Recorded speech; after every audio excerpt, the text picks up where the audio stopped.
Okay, so we have a bunch of news revolving around Echo. And first bit of news is Marvel is creating a new banner. At least that's what they're calling it, a banner called Marvel Spotlight. And Echo will be the first title under that label. And let's see what it says about that.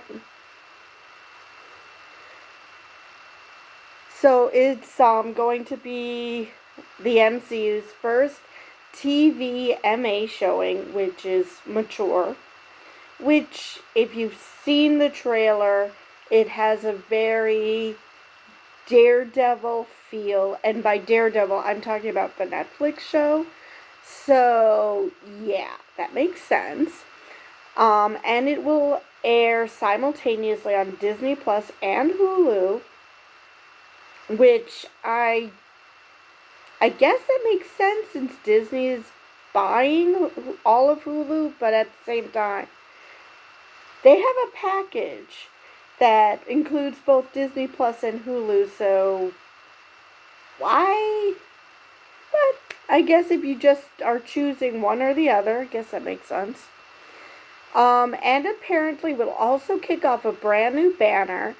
In a recent article about Echo, Marvel Studios revealed that the series is the inaugural title under the Marvel Spotlight banner.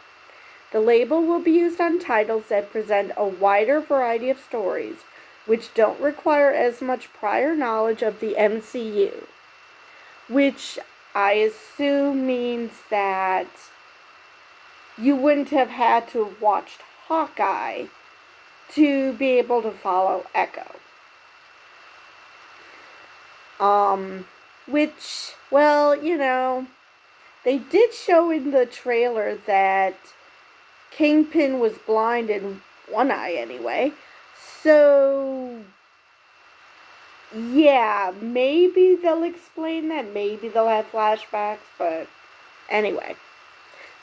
So, the name Marvel Spotlight originates from Marvel Comics anthology series of the same name, which ran across the 1970s and 80s and led to many character debuts.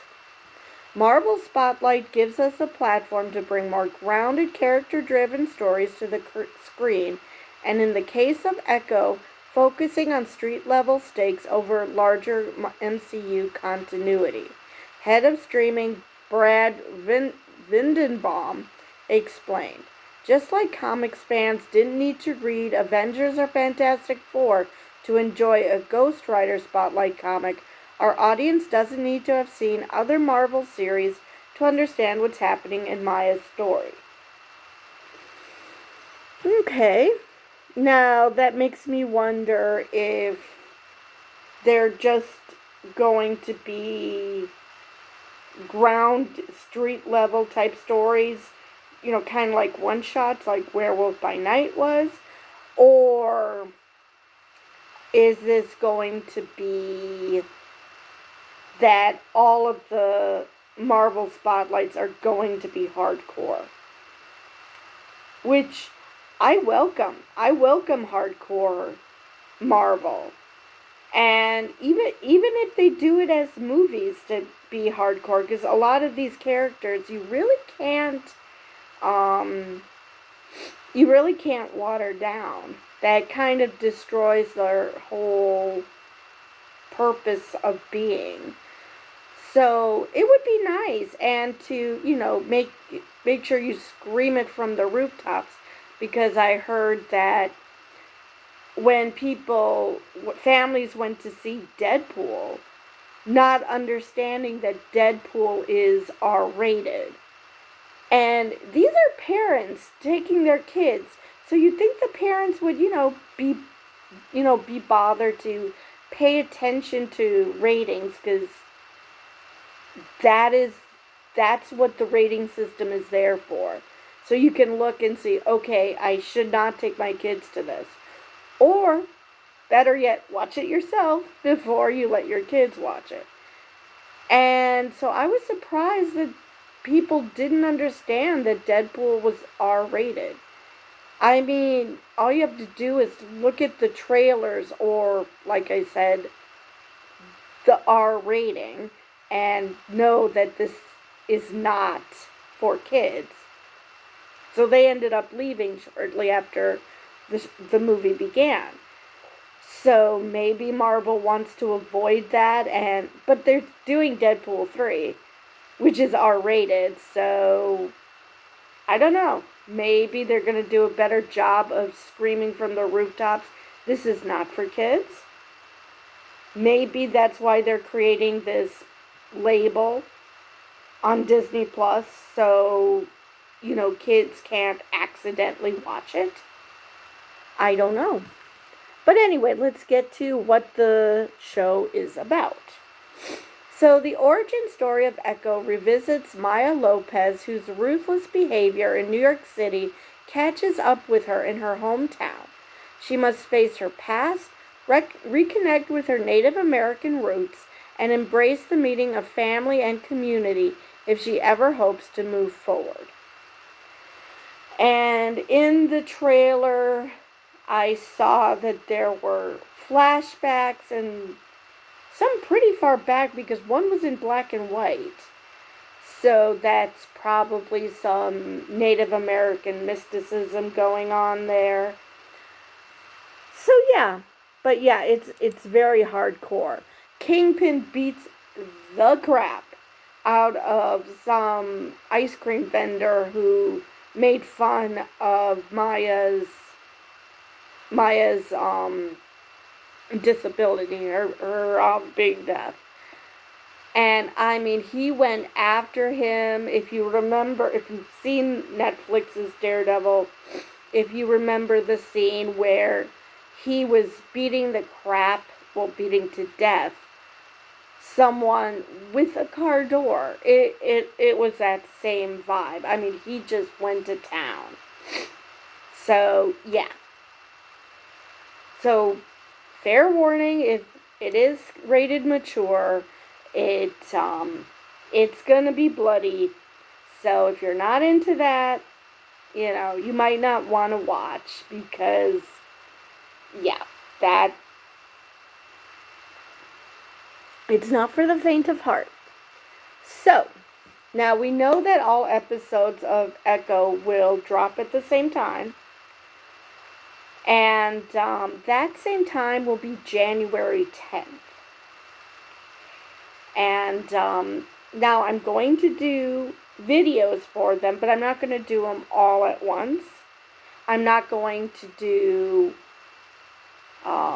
episode 1 through 5 on the same day. I'm going to do it maybe one per day. Maybe it'll take longer depending on how busy things are in January and how quickly I can watch the episodes. But I'm not going to do one massive video on all 5 episodes.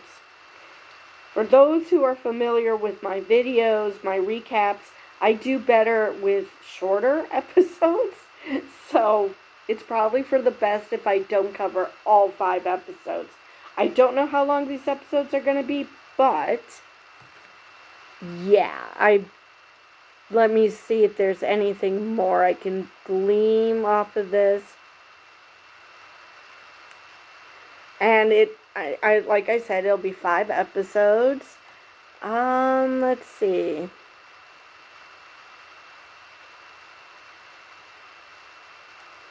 If I can find anything new.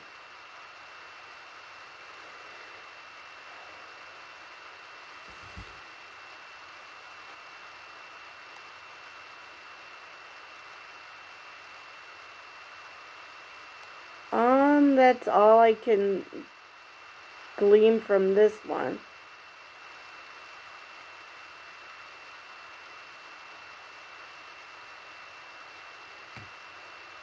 Okay, so I don't know if we've gone through the cast before, so let me go through the cast. Alaqua Cox is returning as Maya Lopez, aka Echo.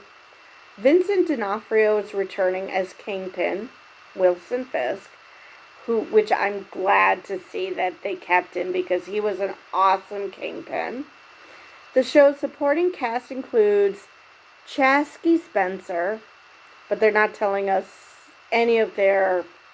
At this point, they're not saying any who they're playing, just that they're going to be in the show. Graham Greene, Tantoo Cardinal, Devery Jacobs, Zahn McLaren, and Cody Lightning. So, yeah, a couple of those names I'm familiar with, so I am definitely looking forward to this show. Okay, so the official synopsis, I finally found the official synopsis. Maya Lopez, is being pursued by Wilson Fisk's, criminal empire. When the journey brings her home, she must confront her own family and legacy. Okay, so Echo spotlights Maya Lopez as she is pursued by Wilson Fisk's criminal empire. Okay. When the journey brings her home, she must confront her own family and legacy. Let's see. So that is all I have on that article. So, and then they say here it's going to be an exploration of trauma, featuring flashbacks to Maya Lopez's ancestors, which would explain how one of the flashbacks is in black and white, because we're going far back. Let's see if there's anything else.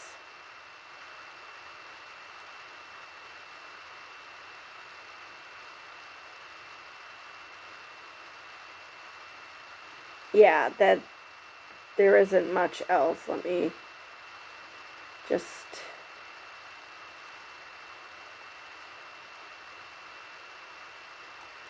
Okay, apparently it's going to be authentic. It's going to be during the press event for Echo. Freeland also spoke about the importance of representing both the deaf community and the Choctaw Nation of Oklahoma. Authenticity, I think it started in the writer's room, was having very much. It's a multi-pronged approach. Huh? Freeland answered when asked what is the most important to her when making Echo. It's like we had to have Native representation. That was a must. We had to have deaf representation. That was a must. So it really started within our writer's room. And then I think and obviously when I came on board, then we tried to keep that energy going. But we had Native people throughout the behind the scenes and in front of the cameras as well. But I think another big thing that was important to us is the Choctaw, our partnership with the Choctaw Nation of Oklahoma. Early on in the process, once we kind of had our pilot script, we took a trip. It was myself and my department heads.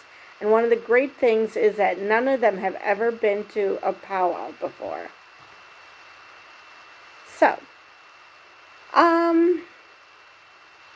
So yeah, that's also exciting. It's always good to see different cultures represented accurately, as opposed to, the racist crap that used to get in shows and TV and movies. So that is the last article I have. And with that, I believe I've covered everything about Echo, and I will see you guys in the next video. Hopefully the next video is going to be that the actor strike is over, because things are looking promising. But I thought that last weekend and nothing happened, so hopefully my next video will be that the actor strike is over. And with that, I will see you in the next video.